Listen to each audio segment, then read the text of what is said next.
What's going on, people? Welcome to Live Palace News. It is Thursday, the 15th of August. The new season is upon us. Match previews, opposition preview dropping tomorrow. Loads of Palace content, but the business is not done yet, even though a lot of people I saw on the timeline have been very upset today based on Brighton's business. But there is some positive news. Finally, some incomings that we'll be talking about, as well as some outgoings, as we normally do here. If you do enjoy the content, hit the like button, subscribe, and let us know your thoughts in the live comment section and in the comment section down below. Patrick, how you doing, man? It seemed like you just came back from golf. How you feeling? I'm bloody I just told you, don't be funny. I just walked in the house, man. You're stressing me out. I just got in the house and I'm exhausted. I just walked in the house and you're stressing me out. Chat, have I ever said anything? I just started. No, pre-show. Don't try that. Before we started the stream, you gave me a hard time, man. I literally just walked in the house. So you're welcome. I think Patrick is here, handicap and a bogey at the same time today, as you can tell. And it's a -4 and a +3 in golf. I mean, he's hit all them shots today, so he's looking excited. He's looking fresh as well. Let's not stress out Patrick any further. Let's see what the chat is saying. How's everyone doing in the chat whilst people are joining? Up the Palace, says K Chambers. People talk about Nketiah, Patrick. Your favorite player, of course. Nketiah. Congrats on the 5K. Thank you, Kyle. Thank you to every single one of you as well. That's made that happen. Of course, that's just the start. It's just the start. Next up, 10K. So make sure, as Twist is saying, smash the like button, please, guys. As he's saying, guess this tops the Textor news. Yeah, well, there is John Textor ownership as well as players that we'll be talking about. But left wing back, which has been mentioned quite a few times, is going to be the starter of the show. Colin saying, give Patrick a non-alcoholic drink quick. Patrick likes water. Do you like? Yeah, here we go. I am drinking water. I have to give it to him. He's already got it. It'll take a bit long if I was to actually give him a non-alcoholic drink, because I mean, probably took about like 2 flights, one flight, and a few hours. So it won't really help our situation. Gary's saying, I think we need a left-footed attacker for the right side. All right, let's start with the news, which is of course on left wing back. There's been a few updates from Bobby as well as a few other people. And that is, as you can see from the title, Robin Gosens. Hopefully I pronounced that right. Player that Patrick has loved, that Patrick's wanted, that's been messaging me about ever since the window's open. But according to Fabrizio Romano, we'll talk about it. Don't worry, you can clarify yourself. According to Fabrizio Romano, Palace have a concrete interest, people, in Gosens after Toronto have left the negotiations as they're close to signing someone else from Ajax. Palace have got the player on their list, and Glasner really appreciates him. Up to Union Berlin now, as the manager hopes to keep Robin at the football club. But it doesn't stop there. Bobby Manzi has also added the following, saying that Oliver Glasner wants cover at left wing back, which we've all known about for a while. Robin, as well as Archie Brown, is top of Palace's list. So it's not just Robin. We've got Archie Brown as well. Crystal Palace officials, according to Bobby, was out of the country last week ahead of a potential move for Robin Gosens. Patrick, 2 players, different kind of ages. Well, first of all, let's start with Gosens. Is a player that you don't know much about. He is in his 30s. And Archie Brown, to make things easier for you, and also the chat as well, if you don't know much about the 2 players. We got an older versus younger player. 2 players that's been mentioned. First of all, it looks like we're targeting that position. So your thoughts on that? And second of all, who would you rather go for that cover? A younger player that could develop, or an experienced player that is behind Tyrick Mitchell that can step in? Is this deja vu all over again? How? Didn't we discuss this yesterday? Didn't you ask me about the guy from what is it? The Serbian player. That's someone else. Kostic. Right, but I'm saying, didn't we all discuss this? I already told you I prefer to get an older player because it wouldn't stop Teo's development and he's more experienced. But here's the first thing: how does Bobby Manzi know that we're tracking this player? I just want to know, how does he know that we're tracking this player? He's got talks within the club. That's why it's mentioned. That's why it's mentioned that Crystal Palace officials apparently were out of the country last week ahead of this move for Robin Gosens.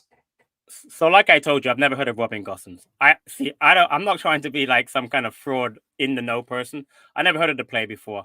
So, if they're tracking him, I know his age is 30-something years old. He's experienced, but I've never heard of the player before.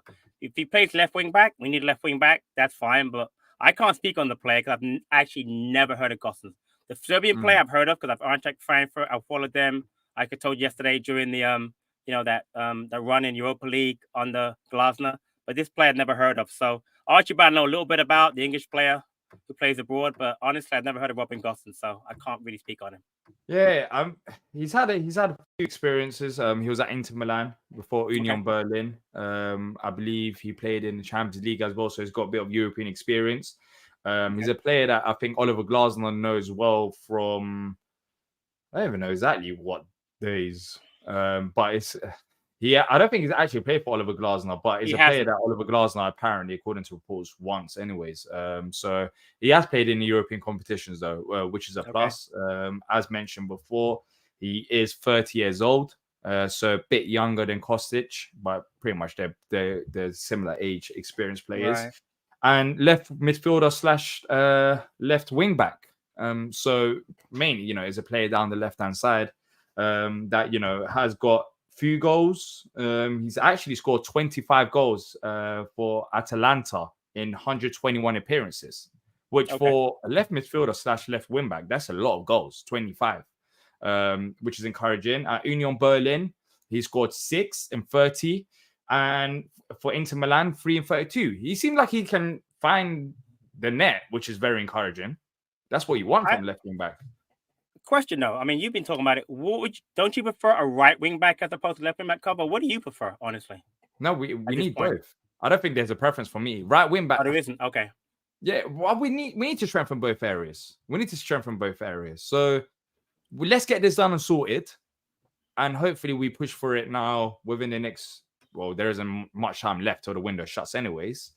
And then focus on that right wing back position. Even though I am worried, I have to admit, people, I am worried that we're going to neglect that position and we're not going to go after it. That's my biggest worry right now. I was going to say to you, you think we're going to strengthen both left and right wing back? I don't think we're going to get both, right? I don't. And that is my biggest worry. But let's just sort out the left hand side first, because Mitchell's been crying for help for years in terms of having a decent backup option.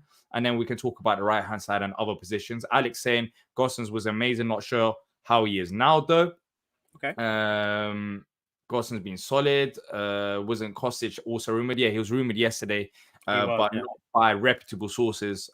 Today, it seems a bit more serious. And funny enough, Kostic wasn't mentioned by Fabrizio or Bobby Manzi. It seems like Archie Brown, Patrick, who is playing over in Belgium. We've seen the success with Munoz as well.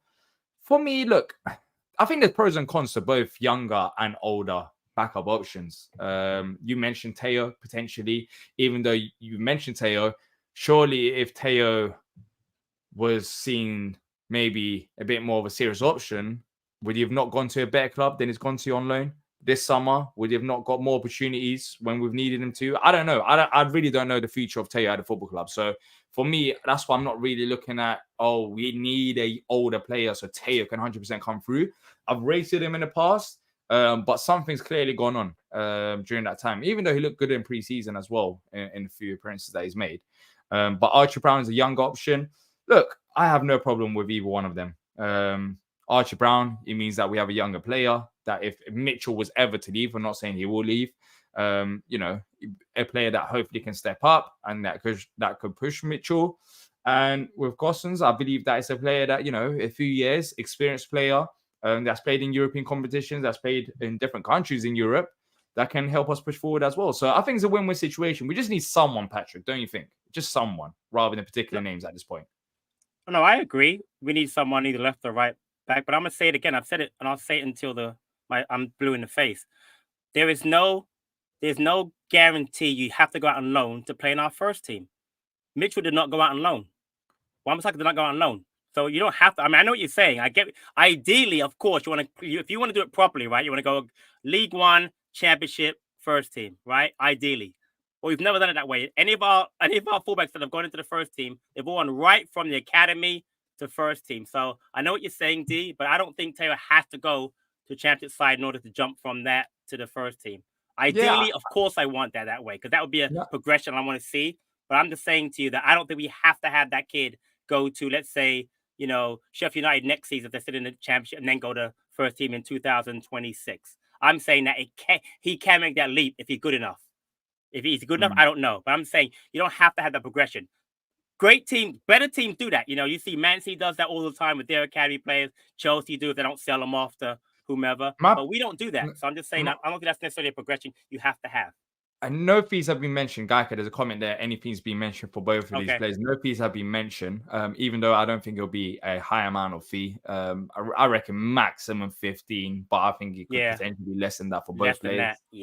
Based on different contexts. But yeah, so I don't think it'll be anything significant. But the reason why I didn't mention Teo's loan move is because we've seen with Ozil and Rak-Sakyi. We'll be talking about Rak-Sakyi because there's another update, people. I'm gonna lose my hair talking about Rak-Sakyi, honestly. Exactly. And it's not a done deal. It's not a done deal, by the way. That's a little spoiler alert.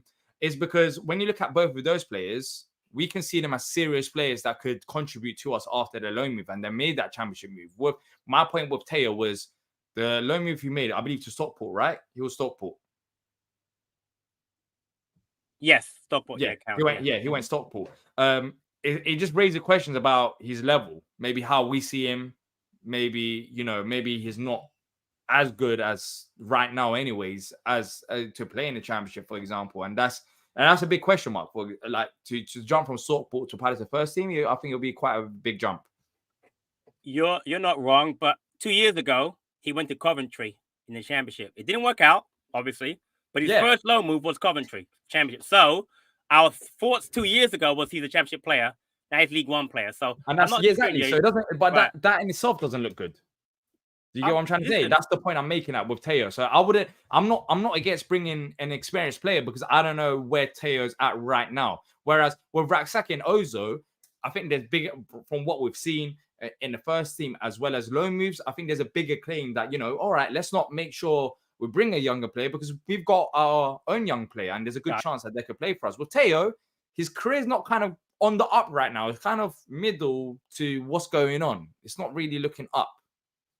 No, you're right, and that's why I said yesterday I'd rather have Kostic come in anyway. He's 31 years old. He wouldn't block anybody. So there you go. So I mean, two experienced players that's been mentioned, but people hopefully will be having a left wing back sooner rather than later.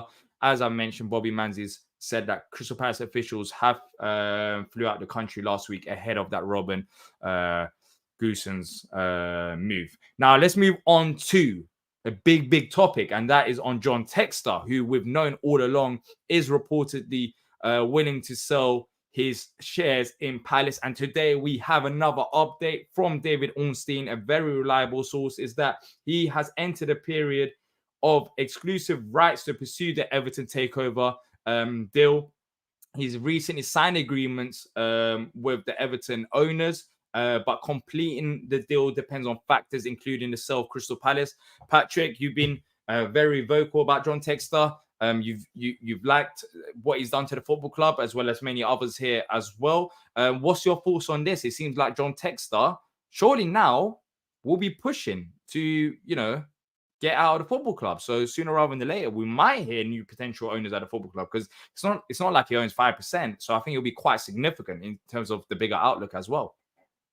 I mean, I read an article or saw something today from Parrish that said he's working closely with Textor to get this deal done. Listen, sooner it's done, the better. Again, I have no issue with Textor leaving.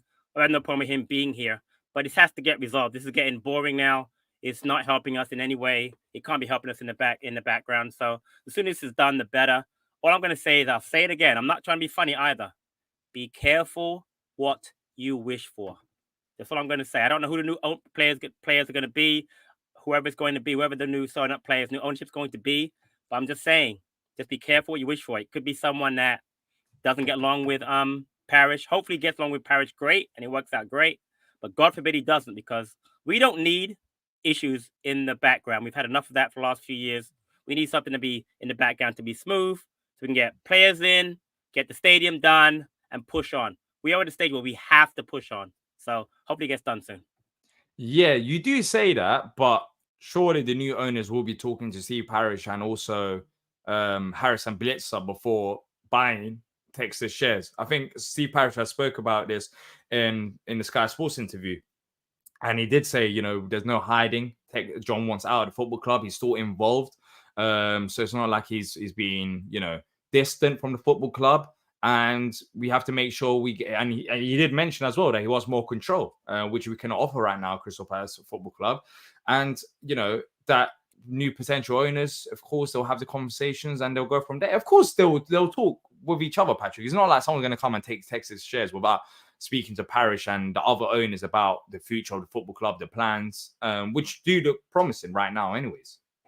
Yeah, but Textor, when Textor took over, he spoke to Parish and Harrison Blitzer about his plans. They knew what he wanted to do. They knew he wanted multi-club model. I don't think Textor. I think Textor. He's even said it in Athletic in his interviews. He has had regrets. I don't know if that move came a bit too early. I know he spoke to Parish, but I don't think he was involved in football. So it was his first move, right? Palace was his first move. Then afterwards, he ended up going for Botafogo and Lyon. And no, I think Lyon was first, and then he did the whole Eagle. Remember, he's supposed to buy Palace. Benfica. Palace was during COVID.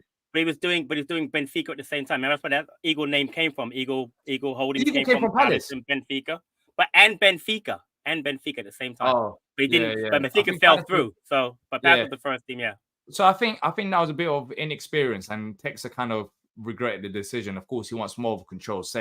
And Everton, albeit I know they've got their financial troubles, it's another Premier League football club, and he's willing to take charge of of a club that he can run. So I think those conversations will be had. I think maybe Parish learns from this as well with Textor. Textor will learn from it, and then the next potential owners before they do join the football club. Look, this is how we operate. These are plans. This is what we want. Yes, you can buy Texas shares, but will you be happy with this? I think those conversations will be had. And if they are, then let's go ahead. The biggest thing, Patrick, now is who is it? Who are these new owners? Because there were reports that were mentioning that Textor, of course, wants to sell for profit.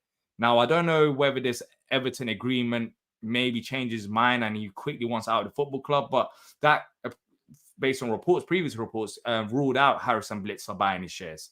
So that makes it more interesting, doesn't it? In terms of who actually comes into the football club. Because you never know. It can be the Far East. It can be from the West. There's a lot of people who want interest in Premier League football clubs. And he's got a decent amount of shares, 45%. Well, that's not going to ask you. He's the majority shareholder. He owns more shares than Parish, Harrison Blitzer. You said whoever wants to come in is going to understand. Let me ask you a question. 45% to come into a club and have basically very little say. Who's doing that, bro? Who's doing that? Well, there were 14. I think someone will do that. Okay. The reason why they will. The reason why they will is, regardless of what we think about Parish, and sometimes you agree, I disagree. It's a game of opinions.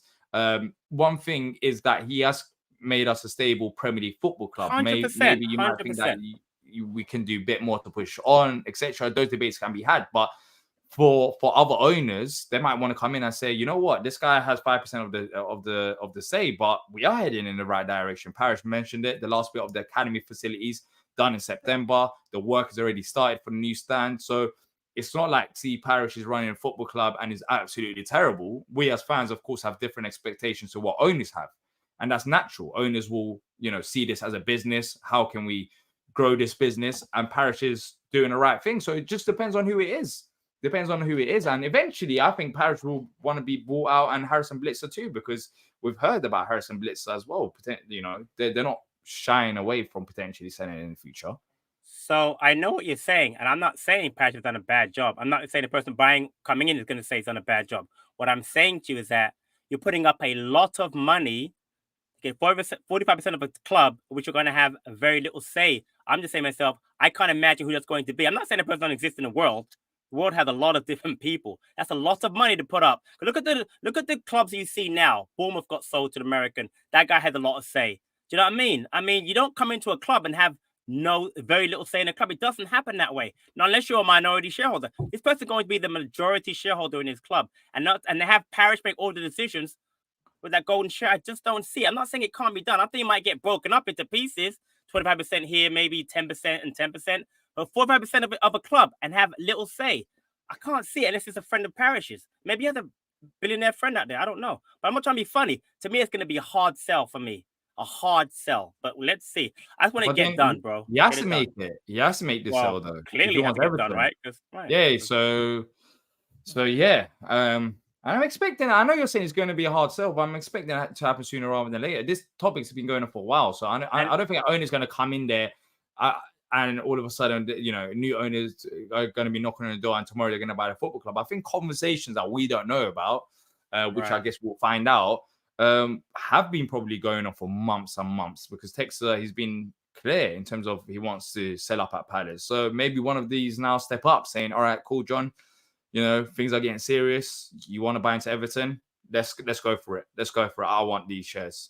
So those people in the background, they might actually step up now, because I remember there was a report, I believe, from Ed Aarons about last week or 2 weeks ago that we mentioned on here, of course, that there are like around 14 potential investors interested in Palace. 14 is quite a bit. It's quite a bit. Some of them, of course, will be consortiums, maybe individuals. So one of them just now has to, 14 is a decent amount of number, and they will know the situation. Of course, they will know the situation at Palace. It's not like they won't know about Parish and how the club operates. So let's see one of the 14 if they step up now. So you're right, but he's been involved in wanting to buy Chelsea, and Bowley got Chelsea, Man United, and Ineos bought Man United, and he's been involved with Everton now for like the third or fourth time. At some point, if he doesn't get Everton, he's not leaving, bro, because he's been up for a lot of different clubs. So I'm not saying that he won't sell and doesn't want to sell. I'm saying, I just saw Tim's comment about it's not it's not easy, but it should be able to get done. I'm just saying that I don't think if it was that easy, there it is. I think if it was to be done, it will get done this time. If it doesn't get done this time, he's never going to be able to sell. Shouldn't say that. He's going to be harder to sell because he's been up to try and sell his club now for like 3 or 4 times and it hasn't gotten done yet. And he wants Everton. So if he wants to sell and there's a buyer, let's just get it done, man, and move on, because we have to move on from this. We have to. Yeah. Yeah, exactly. And David Wilson's reporting this as well. So I think things will be, let's see over the next few days and weeks what happens, because remember, he was actually involved with Everton, then he backed out. Exactly. He backed out. Now he's back in. He's back in. He's been in and out, I mean, shake all about. Exactly, yeah. Beat you to that. Nice try. Let's see. It's big money moves. You can't just be shaking all about. Like this, big money. And Texas had his positives to the football club, 100%. So you can't deny that. But yeah, let's see, people. Let's see what happens with that. I doubt it has any impact on any stadium plans. That's already been confirmed, and also transfers, that's separate as well. So that's the main positive out of this, despite him owning the most amount of shares. Now let's move on to the next bit of news. This is from the Daily Express, saying that Crystal Palace have informed Johan Philippe and Mateta's suitors that the striker is not for sale this summer. That's what I like to see, Patrick. The hand just finally some good news. Fine, let's go. Finally some good news today. Thank you. Yeah, but that's not really a surprise, is it? It's not a surprise, but listen, he's been linked to as well, a really strange link to Aston Villa. He had a great summer with the Olympic team. He had a great end of the season under Glasner. He's, like I told you before, that striker market is difficult. Look, what did they pay for today? Bournemouth, 37 million for that player from Porto? 47, I think. Evan Nielsen. I'm saying the striker market's mad, bro. So for him to be wanted, I'm not really shocked. So if we're not going to sell him, thank you. Let's move. Thank you. Keep him. Let's move on. So, yeah, and he's back in training as well. I don't know if you've seen the videos. I did see it yesterday. Scrolling in there with his yellow Hope he didn't walk in with a full kit, because in that video it's like Mateta's back and he's walking around with a full kit. I don't think it's that weird, right? That was weird. Yeah, I think it's media day, but it was fun. Yeah, for him it was media day. Yeah. But so that's what Mateta news. Not major. I know what you said, but for me, I just don't really see us selling Mateta anyways. Especially when Matt Woosnam released that report saying that we've got an option to extend further, because the contract situation was the main concern.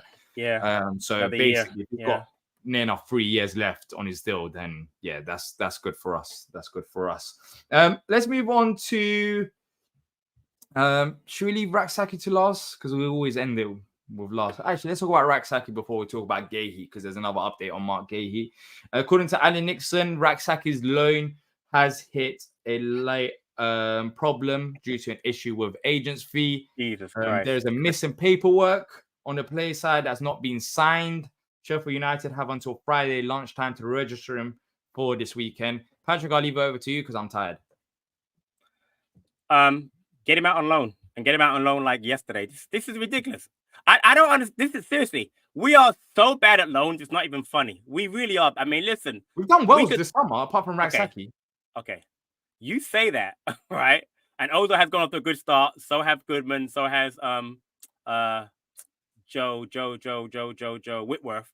But I'm telling you, Rak-Sakyi should have been the first. He's probably the most first team ready player. He should have been the first loan out. Should have been gone before we went to America. This is a joke now. What we've had Southampton links, Leeds, Sheffield United, the one other club there. I mean, this kid's got to go out and loan. Everyone, the half of the championship wants him. It's not like there's no interest. And now there's another problem. Now there's an agent. What is that? Agent. Yeah, I'm just tired.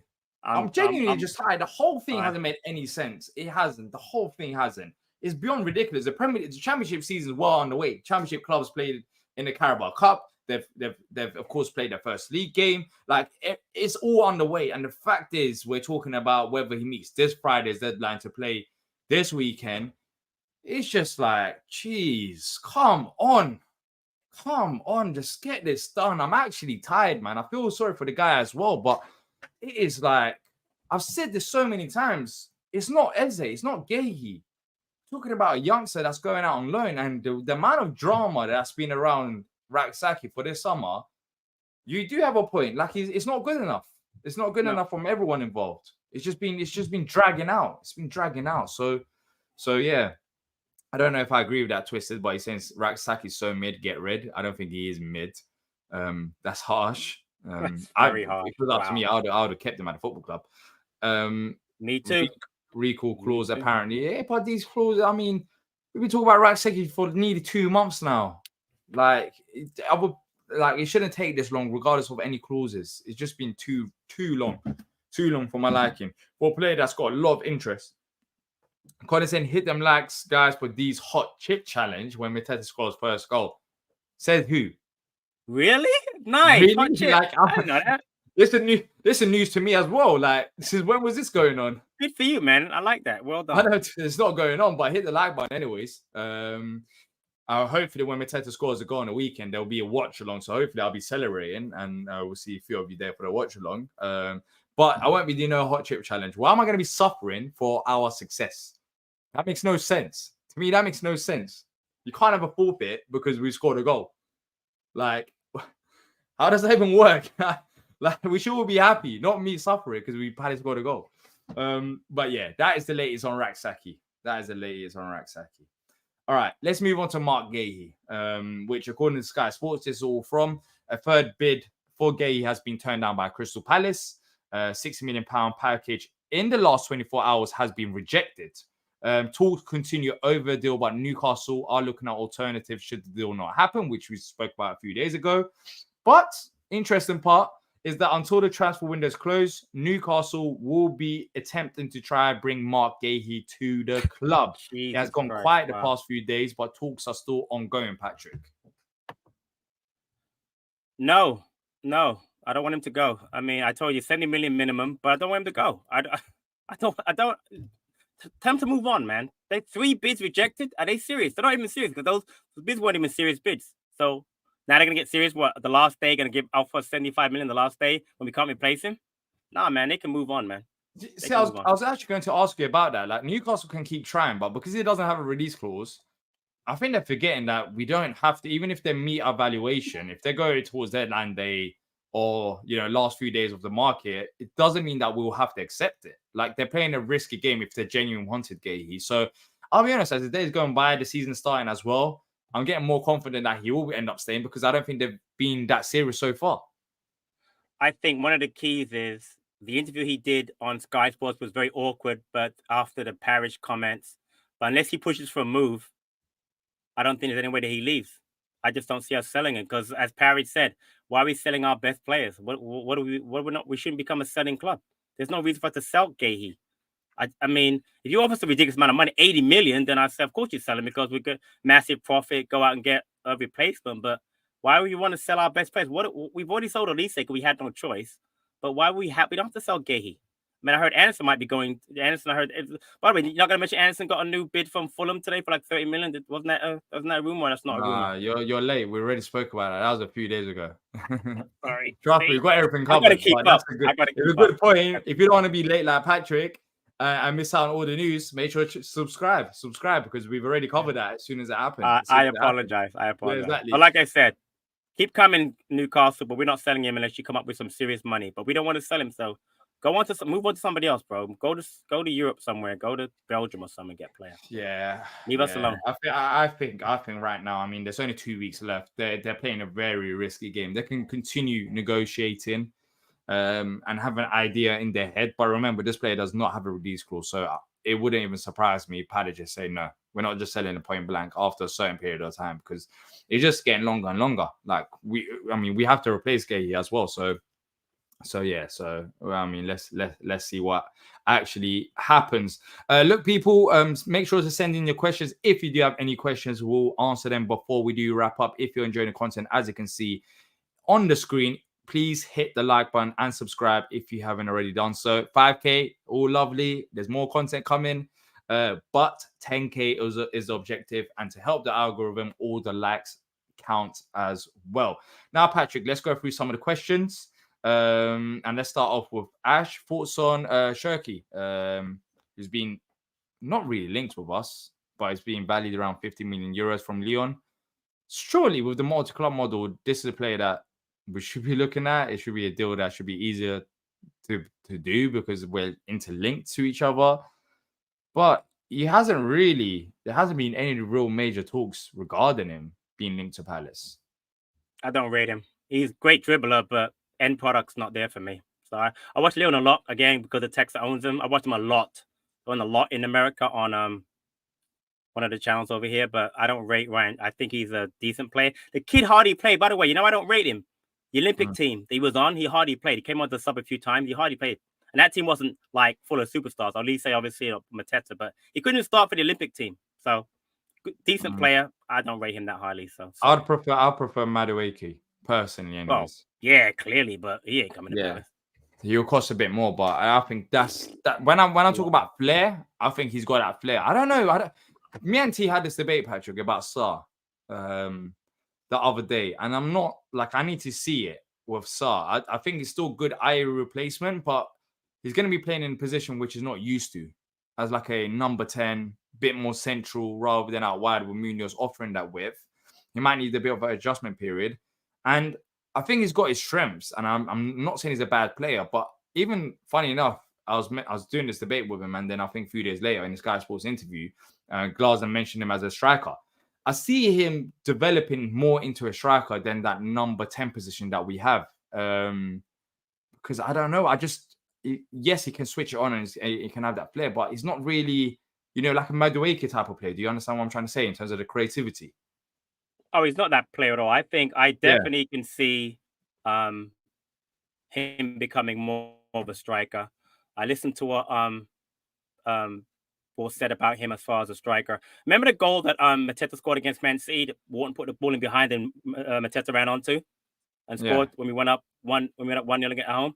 That's that's the kind of ball that I'm expecting Sarr to run onto, playing either out wide or as a striker. I really thought. Yeah, I don't see him playing. He's not like even Kamada or even Eze. He's not that kind of a player, but I can see him really being more of a getting behind the defense and playing balls into him behind. We've got players that can do that. Wharton can play that ball, Eze, Kamada. So I think Sarr will be honestly more of a striker. So which is fine with me. I got no problem with that. We're gonna need you guys talked about the other day about changing up a little bit. What do we do differently if teams are playing a certain way, like a high line, for instance? Put over the top to sort of run onto. So I got no problem. That's what I'm saying. That's why I'm not like. That's why I would like to see like a player like Madueke. I agree. We need another player. We need another player on that side behind Kamada. For me, that just gives me that comfort. Imagine Madueke coming off the bench. Imagine Kamada and Madueke pushing each other. Like that is proper depth there. With Sarr, I'm not saying it isn't, but as a number 10, I don't know. I need to see it. People. I need to see it. He's a good IU replacement, but yeah, I just don't know if he's got that creative aspect to his game. The funny thing was he was actually linked to being a Wolf replacement, which makes more sense because Wolf played out more wide, was it makes wide. Yeah, he's more of a wide player rather than that central creative number 10 player. But we wanted him for years, and let's see what Dougie's cooking and Glasner can do with him. But I think it's going to be most likely up front. Animal saying, does Gay? He's saying he doesn't think he's a superstar. A hint that we're overvaluing him. No, I think that's just him being humble. It's nothing to look at majorly. It's Gay. Another question from Animal saying, is Gay? He's saying he doesn't think this. The same literal question. He asked that twice. But yeah, that's deja vu all over again. Is that deja vu? Dave saying, would you take 60? No. 70 plus 5, and then we could talk. 70 minimum. 70 minimum. Minimum. For me, I wouldn't mind 65. I think 65 with the replacements that we've been linked with can still go a long way. But saying that, it's reaching a point now where it's not even about the money, it's about the timing. Yeah. I agree. We're going towards the end of the window. This week is pretty much done. I doubt anything's going to happen over the weekend, of course. And then next week and the week after, then that's it. The window's shut. So, yeah, the longer this goes on, the less I care about the price. It's more about now keeping a player because they're just delaying the move. They're delaying the move. Twitter saying, are you concerned about the Eze to City link? No, because there isn't any proper link. There's been only one Man City page that said it. No one else that's really credible said it. So I'm not even counting that link anything seriously right now. So I was joking in our group chat that I think he's gonna go, but thinking of it seriously, they want a striker and a defensive midfielder or a DM. Exactly. They don't want an Eze type. They don't need an Eze type. So as much as I think it makes sense, and also as we're listening to Sky Sports, apparently they are so comprehensive in what they do. They have like a 10 point checklist on their players. The player doesn't hit every 10 points. They don't want the player. There's no way he hits every 10 point.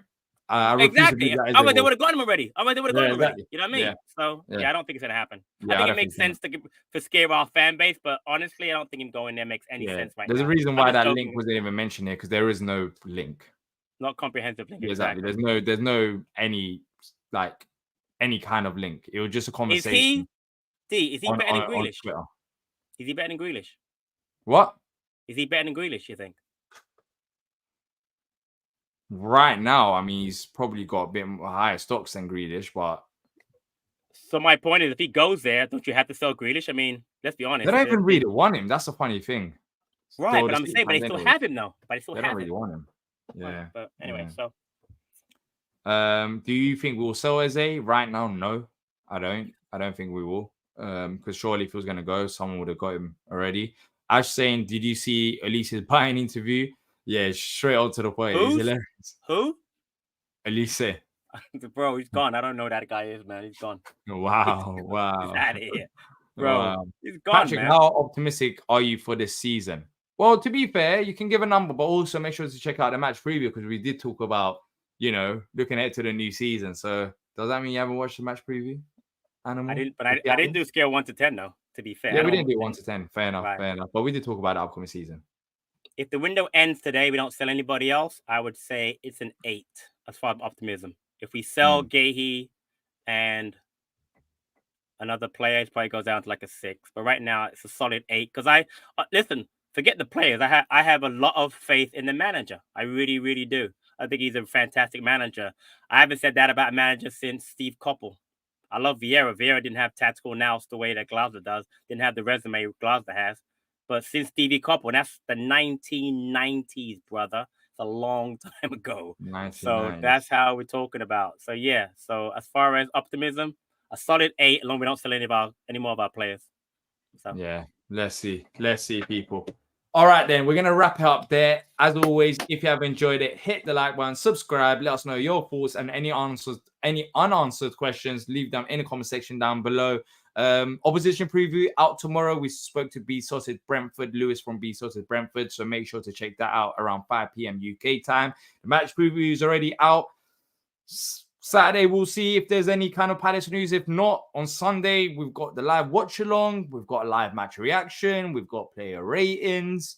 I don't know if there's anything else. I mean, there's loads of we got so many stuff coming out. Player ratings on Sunday?